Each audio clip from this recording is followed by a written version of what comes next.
Well, we are out in the garden with Dave the Garden Guy, and let me start by saying I'm a little disappointed in you. No. Because I was told if I came out here to do this segment, you'd have a rip-roaring fire and s'mores going. You know what? And all you have is a shovel for me. And that means you got to get to work. In fact, there's a lot to do out here. Tired of doing all the work for you. Yeah, right. Have you ever done any work in your life? Not lately. Okay, here we go. Hey, let's talk about this. This is a closed system. You can see this PVC right here, Scotty. So this is the way we keep our garden a little bit warmer. Not just with the PVC. There's a little bit of rebar in there, and that PVC just kind of wraps around. That's half-inch PVC. All right.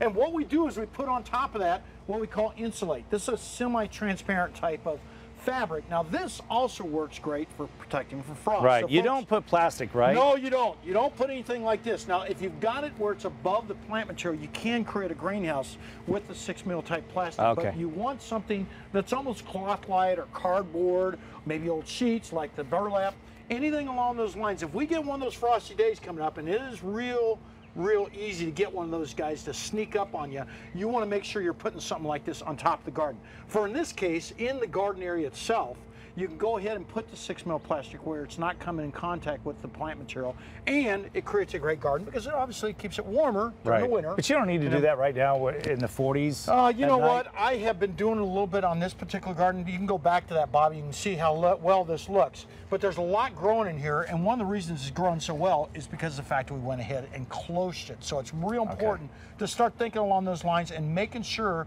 you've got that type of cloth-like type material out there to protect anything from any type of frost damage. The other thing we want to talk about is a little bit of liquid seaweed. It's right here.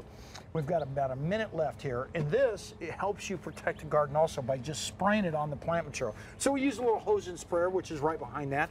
Liquid seaweed will give you about 3 degrees of protection. So it's real important that you think about utilizing something like this on the plant material. When we get back, we're going to talk about the other things we're planting this time of year, believe it or not, especially with this little bit of tinge of warmer weather, and basically what we want to do with all those Christmas decorations that you may have laying around the house after we get done with Christmas. When you have a cold night, are you supposed to put some water at the base of it? Ideally, you want to make sure you're deep watering. In fact, that water or that moisture in the ground actually keeps the plants warmer. So a little bit of water about 2 or 3 o'clock coming on, and then as it starts cooling off, it releases heat up into the plant material, and it really does help out to really keep that plant material just that a little bit warmer, and it makes the plants a lot more healthy, obviously. No wonder you're called the Garden Guy. Well, you do know your know stuff. What? I hope so. I've been doing it a few years. I mean, not very long, but at least a little bit of experience there. All right, Dave, thank you. We'll take a quick break here. More Good Morning Arizona coming right back at you.